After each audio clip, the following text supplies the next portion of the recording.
Welcome to EasyKnowHow. Want to add a voiceover to your Instagram reel? I'm Jessica from techboomers.com, and in this video, I'll show you how to record a voiceover on Instagram reels.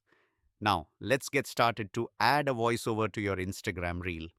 First, start creating your reel as you normally would. Tap the music note icon at the top, then select voiceover if you don't want your voiceover to start right at the beginning of your reel. Slide the playback marker to the point where you want your voiceover to start.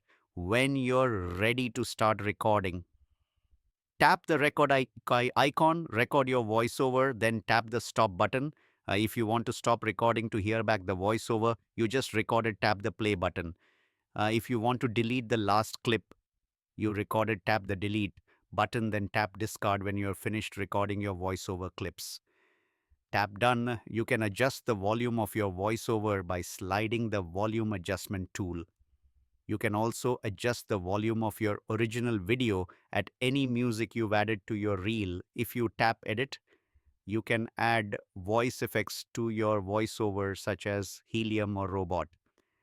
If you tap edit voiceover, you can go back to record additional clips when you're finished editing your voiceover. Tap done. Then you can go ahead and post your reel. That's all it takes to add a voiceover to an Instagram reel. Thanks for watching. If if you found this video helpful, we'd love it if you'd hit the thumbs up button below and subscribe to our channel. Easy. Know how? We put a great new tech tutorials like this one every day. You